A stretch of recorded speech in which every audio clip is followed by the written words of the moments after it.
The show starts in 10, 9, 8, 7, 6, 5,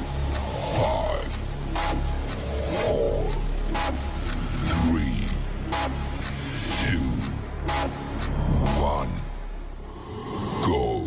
Whether you're new to sales or a lifetime veteran, the Blackbelt Sales Podcast will sharpen your sword and guide you to master the art of sales. And now, here's your host, the ninja himself, Gene Slade.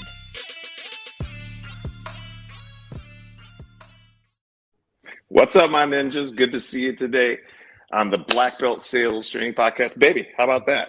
That happened really quick up there, didn't it, honey? She's not gonna be able to say anything.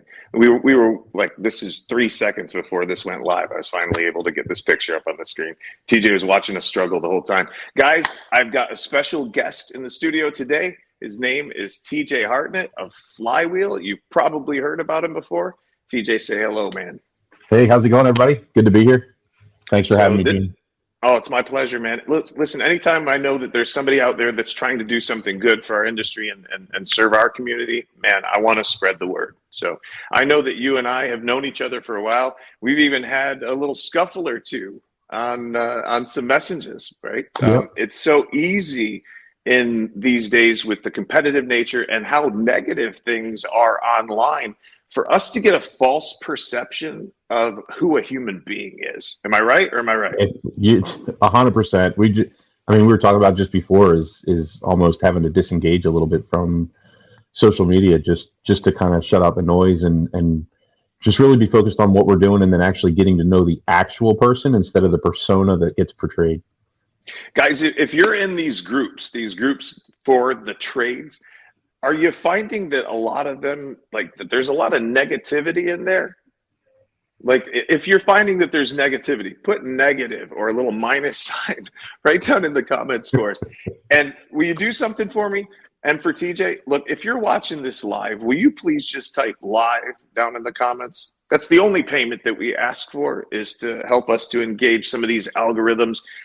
Nothing's free, right? We're here to serve, but we also need you to help us share the word so that we can impact more lives and impact more people. So thank you for coming on the show today, TJ. Why don't you kind of tell us what you're doing now? What's up, Nathan? Good to see you, brother. Nathan is a part of Flywheel.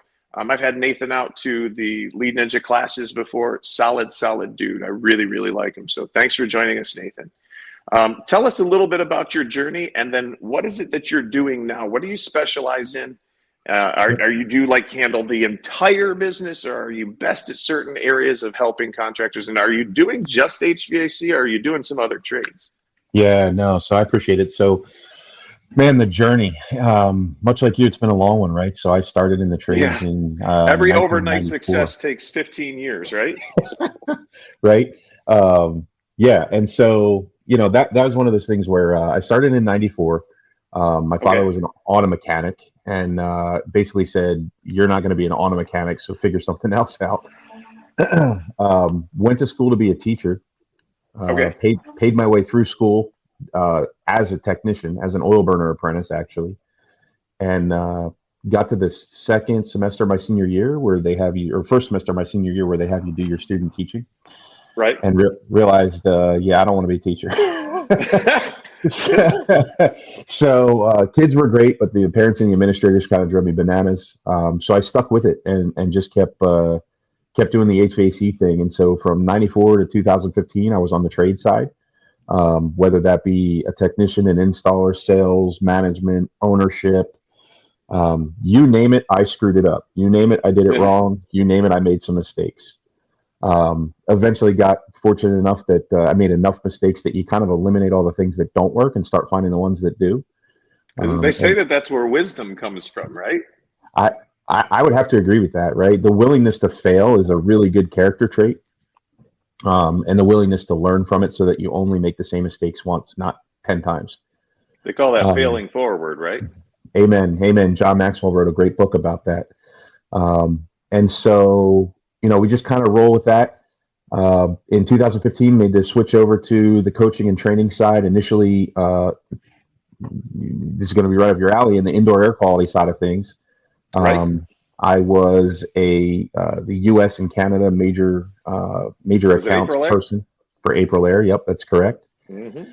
And then from April Air, shifted over to Dynamic. And then really about, I guess, 2017, realized nobody really wanted business advice from the dude selling them filters. And so I didn't get to use it. It is, because we can learn from everybody, right? From Right. the janitor up.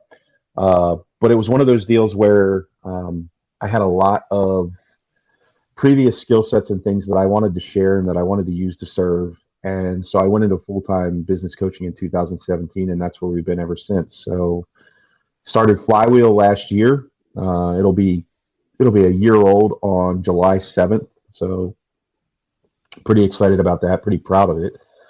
And Nathan is on our team. Was there a company before that, or was it just kind of independent consulting, and then you decided to build a team? No, so I was with the Blue Collar Success Group, Kenny Chapman, Chris Crew, that crew for a while. Amazing people, amazing group, do really, really great things. Still think the world of all those folks. Just kind of their focus and progression of things was just a little bit different aligned than what I wanted for my career. Okay. And so ended up bouncing like a ping pong ball in the coaching world, like can happen, and kind of didn't really find home, and realized, like, if I really want to find home, I'm going to have to build it myself. Got it.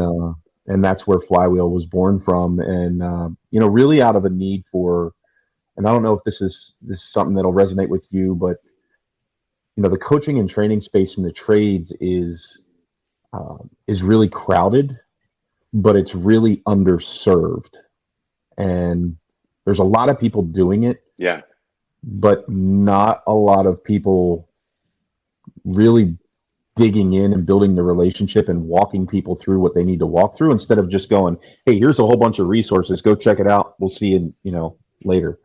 Yeah. I've heard that story many times. $25,000-$30,000, here's a bunch of resources, figure it out, right? Yeah. As opposed to a step-by-step process, phase by phase. This is what you need to do today, tomorrow, the next day, the next day, the next day, the next day, the next day. Amen. And really putting some of the foundational things in place, rather than kind of shooting in the dark and you get a business owner and they're like, well, I want to do this. And as a coach, you've got to have the discipline to say, that's awesome. Really, really love that you want to do that. Let's talk about some foundational things first, though, because if these aren't in place, everything else you do is going to be built on sand, and eventually it's just going to fall over. And so we're really great at doing that. We're really great at focusing on the foundational pieces of building a business, things like getting your financials set up correctly so that you can use them to make data-driven decisions instead of feeling your way through things. What's one or two really important, like the first and second step, or things that you would say are the most important there? On the financial side? Yeah. So, like, if you could give people like three things, bam, these, and you don't have to go into a detailed explanation, but three things that they need to look at first when they're talking about their financials. Number one is how your buddy's business is running means nothing to yours. Yeah. But then from a financial structure standpoint, above the line and below the line matter. Know what they mean. But will you tell them what the line is? Sure. Yeah. The line is, essentially speaking, the separation between direct costs and indirect costs. So your gross profit. So that line that kind of rides right along cost there. Everything. Tell them what's above the line real quick. Just like the major categories above the line. Sure. Yeah. So above the line, you're going to have your materials, your equipment, your permits, your financing fees, equipment rental if you need to rent a tool to do the job. And then you're also going to have your field labor. So the dollars per hour that you pay someone to do the work. Those are all your direct costs, meaning if you didn't have a job, those costs wouldn't exist. We got three IAQ guys on the same screen right now. Yeah, I know. John Ellis popped up. It's like, woo! He's like a ninja, man. He's in there, and you don't even see him coming, man. Right. But yeah, so direct costs are at the top, and there's all kinds of like argument about like, oh, why don't put it up there? And I'm like, that's fine, but just understand when you hear other people asking questions in these groups about what gross margin are you running? If you don't know what is indirect costs versus indirect costs, that gross margin number doesn't mean a dang on thing. Could you also call those fixed cost versus variable cost, or is that something different? So that's something going to be a little bit different, right? Fixed costs are things that don't change month to month. So Like that's what? like your rent, like your fee for Truck payments? payroll. Exactly. Anything that every month, it's exactly the same cost. All right, so I'm going to ask the audience a question, and we're not going to answer it. What would fuel be? Would fuel be a fixed expense or a variable expense? Keep going, TJ. Yep. I want to see it in the comments. Okay, let's see it in the comments. There we go. Stop, Hey, I hope I can be that stealthy at that point in my career too. So he wears John, a heck of a, you, he wears a heck of a like pirate's kilt too. If Dude, you've ever seen him, he's just a cool cat, man. Him and his wife are just like salt of the earth. I love those two people. Well, what's so funny is that like I think that there's something between the three of us because we've all talked shit with each other on messages and on posts, which is awesome. Isn't it awesome though that we can talk smack, we can have our opinions, but then we can come back together in a real conversation, right? And it's okay. It's not a big deal. So here's the thing. I think one of the parts of growing, improving, and maturing, and something that our world could definitely use is the ability to disagree and not have it translate into I don't like you. Right? We don't have to agree on everything, but there's things that you bring to the table that I'm probably not great at. There's going to be things that I'm really great at that you may not be great at, and there's going to be things that John is amazing at that neither one of us is great at, right? I mean, don't pump John's head up anymore. But fact of the matter is, you're right. Fact of the matter is, like that's why Nathan is on my team, right? Nathan's on my team because from a comfort advisor standpoint, can I do it? Yes. Am I decent at it? Yes.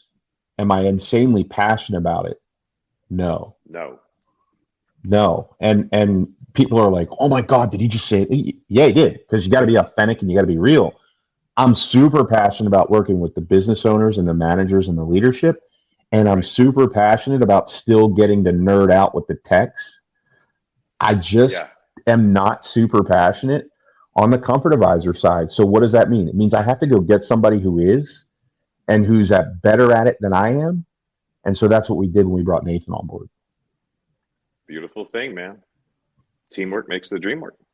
Amen. So who is the avatar? Who are the people that seem to be gravitating to you most? Like what size companies do you typically help? So, that's the funny part. The size is all over the place, Gene. It's crazy. Like I'll be at FH Fur this coming week, $100 million plus organization. And then I'll later on go to a company that is, a virtual startup. Right. So it's kind of all in between. So it's not so much about the size of the company as much as what's their focus, right? So if their focus is a client experience, if their focus is truly serving people and giving solution-based options, then they're probably someone we're going to resonate really well with. If their focus is revenue and their focus is getting as much of the homeowner's money as they can, and their focus is like, how much can we sell today? Probably not a client for Flywheel. And I'm okay with that. What if they've got both of those mentalities? I haven't found that yet, but if I do, I'll let you know. Like somebody who wanted to provide service at the highest level, but their pricing reflects it, right? Like so that's where I think we get confused. I think we think that providing the best value or really caring for people means we also have to be cheap. And nothing could be further from the truth, right? Think about anything we do in life that's quality. It's never the cheapest option. And so I'm not concerned about where you're priced from a standpoint of, are you expensive? Are you cheap? Are you the economic option or the premium option, right? Put it all in all the salesy terms. But I'm more concerned about what's your focus? right? Because if we go in focused on truly serving our customers, we're always going to create an amazing client experience. But if we go in with the focus of how much revenue can I generate out of this house, there's no guarantee there's going to be an amazing client experience there. And so from a core value standpoint, it doesn't work. I always tell salespeople, you can never think about your commission or what you're getting paid while you're in that house. The moment that you start to think about that, you're done. Everything's got to be, like Brittany says, moral, ethical, and legal. Okay? Yeah. And just because other people are doing it doesn't make it right.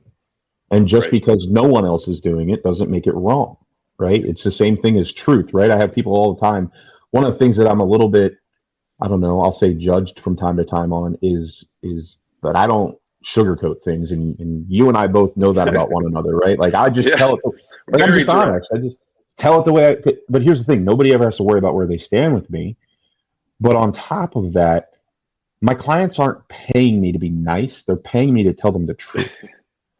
And if the truth hurts, maybe it should. Yeah, I always ask the clients before when they're asking a question, and I had to have 2 of these conversations yesterday. Do you want me to be completely transparent? Do I have your permission to be just completely like direct and transparent with you? Do you have broad shoulders? Mm-hmm. Right? You remember Atlas, the guy that's carrying the world on his back? Do you have broad shoulders? Can you take a little bit of weight?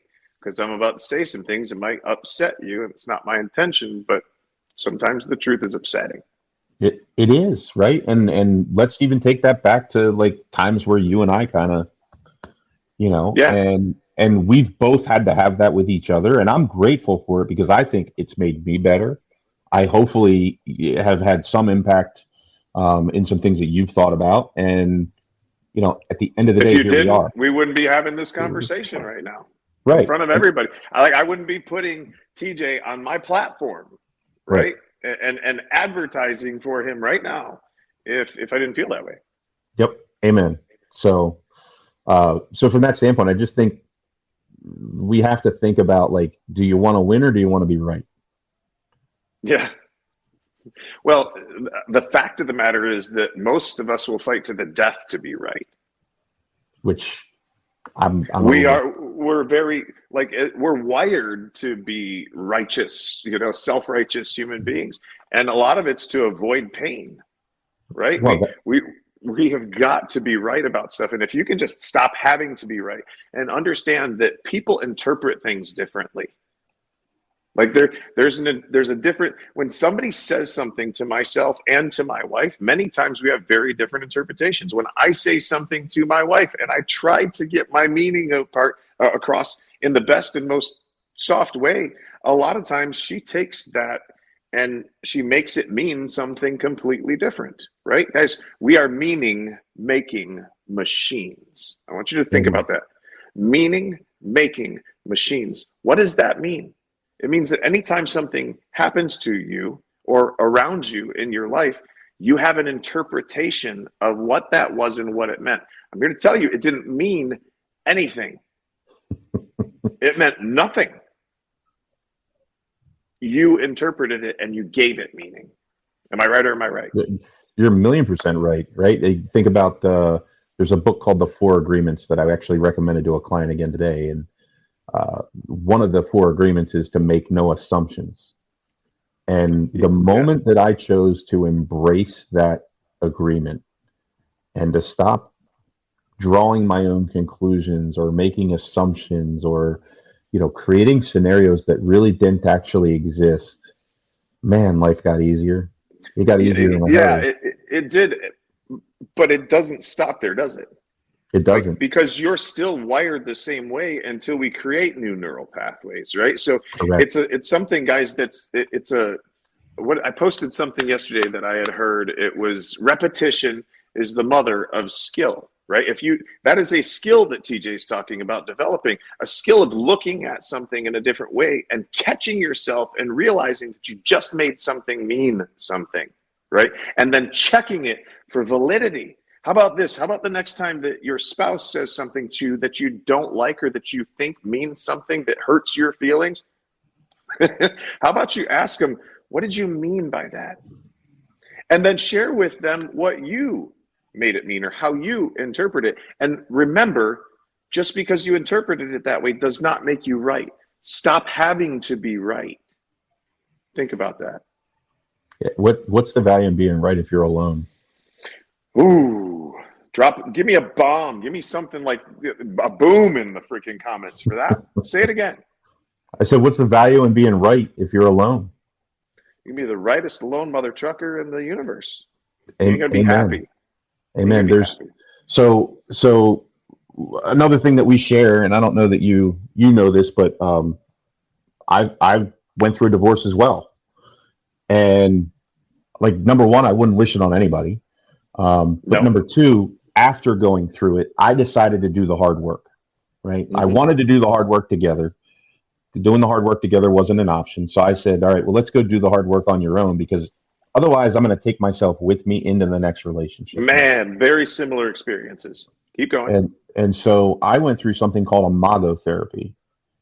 And imago therapy teaches just clear communication.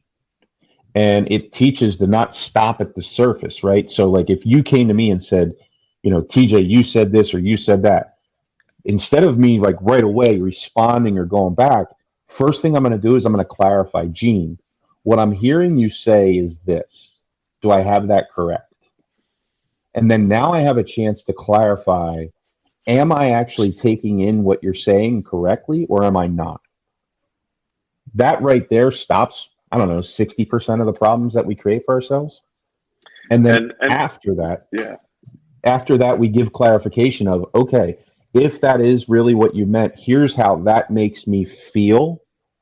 So explain to me, why is that what you think, and what can I do to make a positive directional change in what it is that you're thinking? And again, it sounds like, oh, this is hocus pocus, but it's really not. I mean, think about when we engage with a client. It's a simple process, y'all. Keep going. Yeah, we engage with a client, and the client says, yeah, we really want, a new heating and cooling system. All right, great, perfect. We got the perfect one for it. No, stop. Mrs.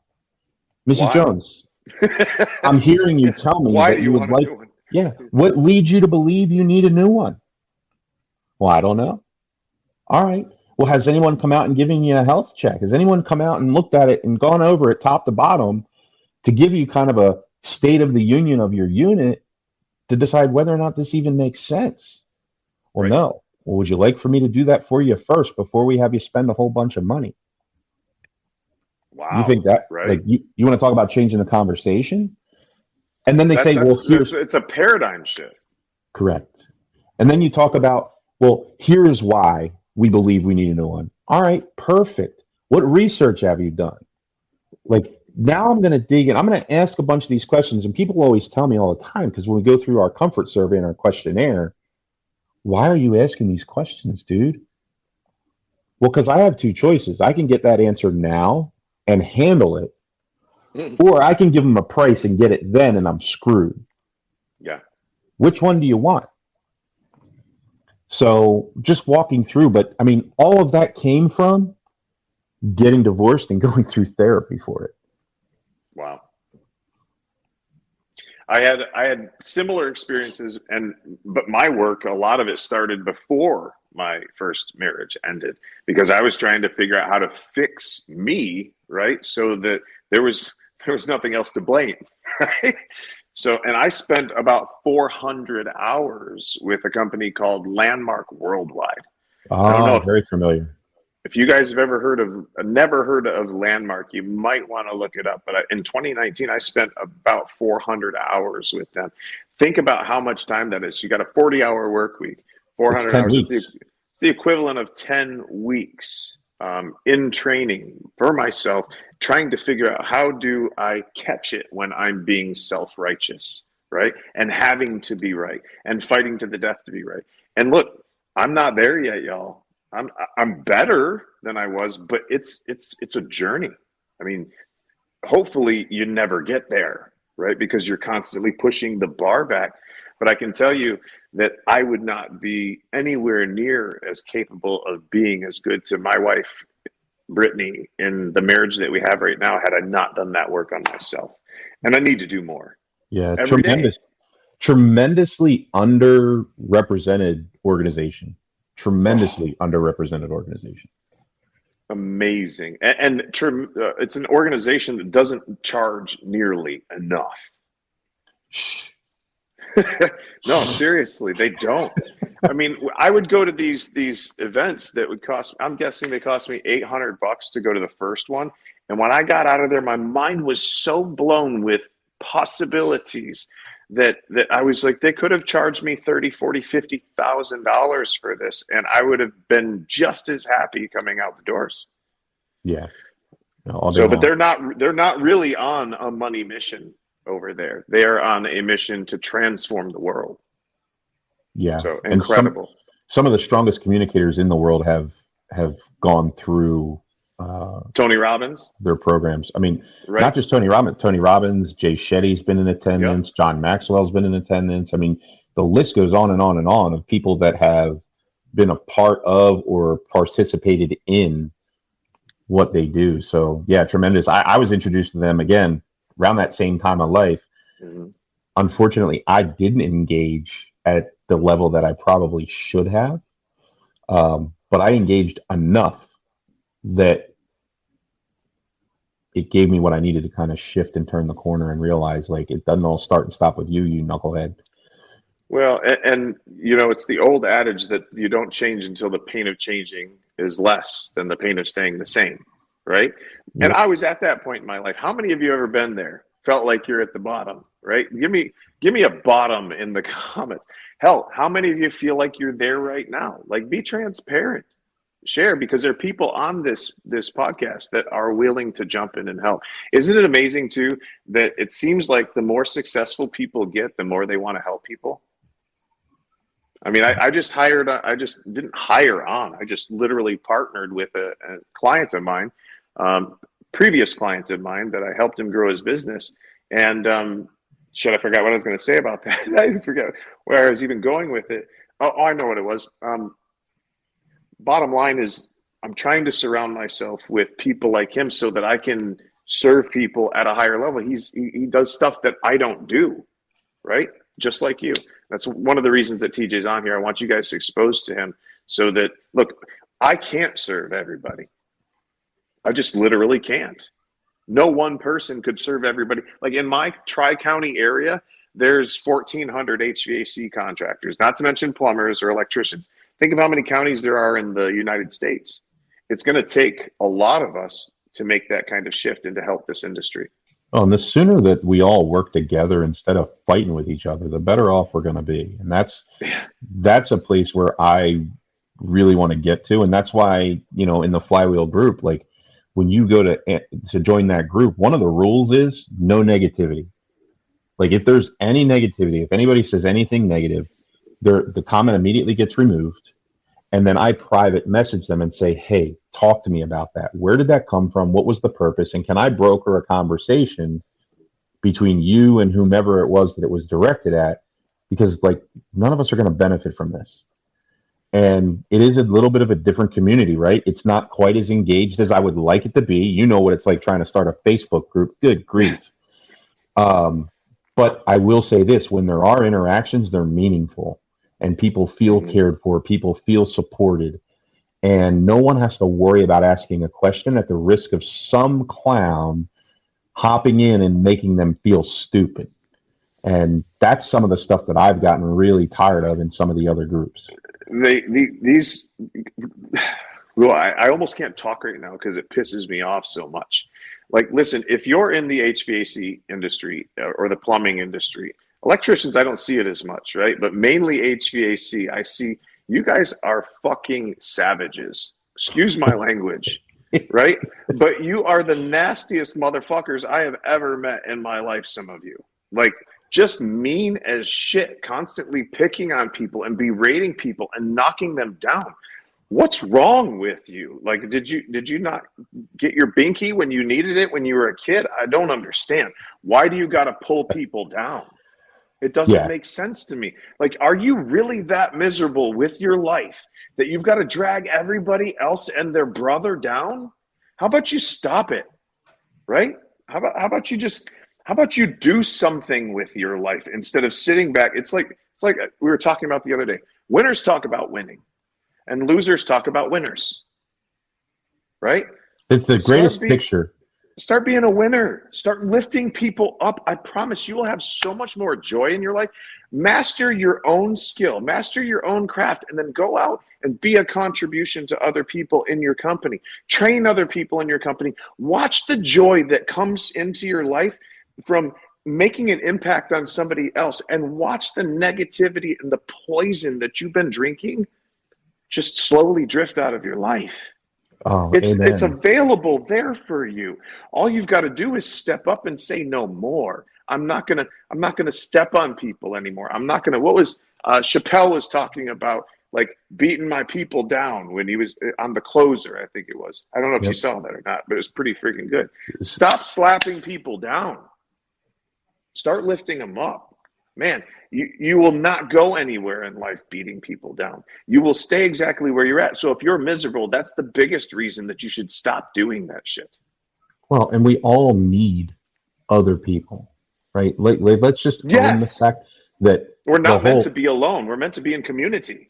No, and the whole thing of I'm a self-made man. Get away from me. Bullshit. If someone makes that I'm self-made, go away. Because you're proving to me that you have no appreciation for the people that have poured into you or the people that you need to get you where you want to go, right? So, yeah, as soon as someone is climbing out, they get pulled back down. It's not okay, right? So if you want a safe space, I'm just telling you, come on over because we're just going to love on you.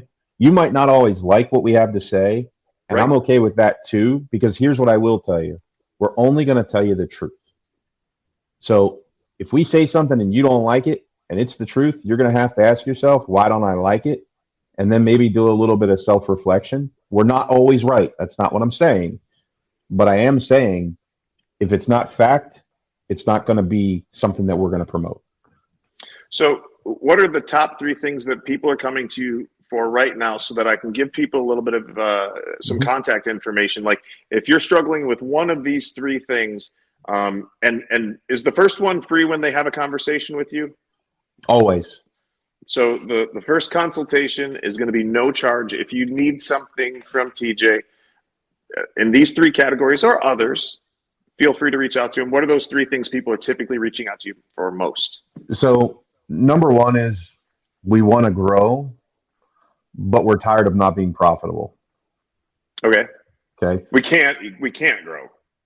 No, people grow. Look, there's other groups out there that are going to help you grow, but they do it, and then you get to the end of the year and you have a 1% net. I see what you're saying. I'm thinking the profit's too low, so they can't even reinvest in growth.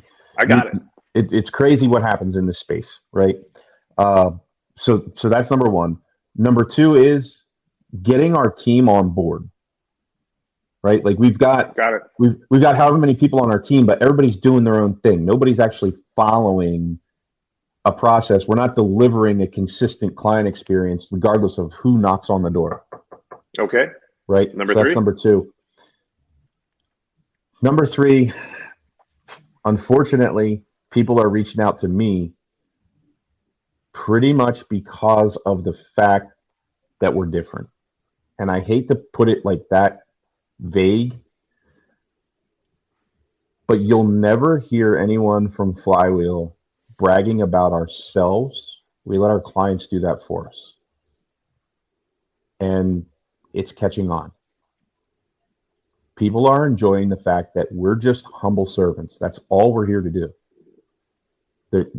If without clients, I have no living, Nathan has no living. Like that's the reality of it.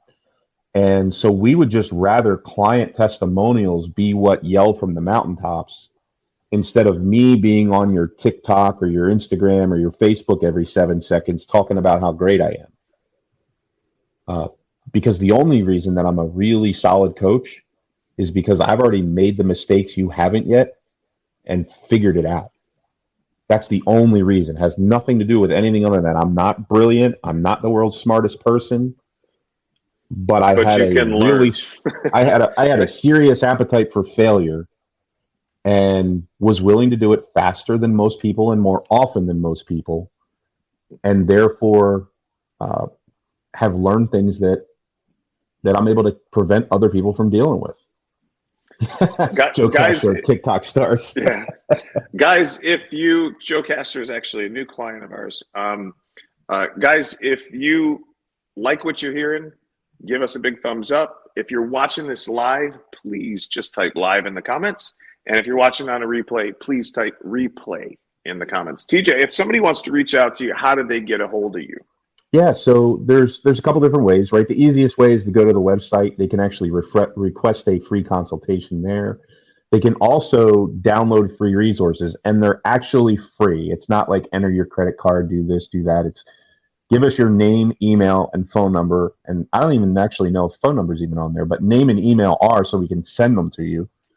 And you can get a bunch of free resources. But it's www.flywheelcg, as in coaching group.com. The other way is directly through my cell, and a lot of people are afraid to give that out, but I'm not. The only thing I ask is text is the preferred communication. If you call me, expect to hear my voicemail. And so it's 215-272-9036. And then all of our do it one more time. Do it one more time. You got it. 215. There it is. Boom. It's up on the screen, guys. 9036. And then lastly, our emails, right? I'm TJ at flywheelcg.com, and Nathan is Nathan at flywheelcg.com. Beautiful. And everybody knows that we're constantly holding events over at Lead Ninja. If you are interested in any of that, just text me at 239-848-6533. 239-848-6533. Funny that TJ and I do the same thing, isn't it? That we both give out our cell phone numbers. That's this one right here. If you text, it's going to pop right through. Okay. So hit us up. More than happy to help you. Any last words? What's next for Flywheel and TJ Hartnett? So just continuing to serve. So April coming up is a big month for us. So I'm opening a brand new 2,500 square foot training facility, and we're going to be holding classes the entire month of April for CSRs, for dispatchers, for technicians, for business owners, for managers. You can get all that on our events page on the website. We're looking to hire a CRM specialist, so someone that we're going to get certified in Service Titan, Sarah, and House Call Pro. Outside of those three, just going to be honest, I'm not going to waste my time. There's too many different ones to pay attention to. Those three are the most prominent. And then we're just going to continue doing what we do, whether it's on site, whether it's getting in the truck and doing ride-alongs, which not enough folks do, whether it's technical training on the HVAC and plumbing side. You know, that's the great part is you're really, with Flywheel, you're buying our time, and then we're customizing your program around what you need, rather than just giving you a bunch of cookie cutter silliness that you have to try and make fit into who you are. Square hole, square peg. You got it, brother. Sounds good. TJ, thanks for joining us today. Hang out here with me for a minute as we end the episode. As always, ninjas, thank you for joining. If you need help, reach out. Until the next time, go kill it, assassins. See you later.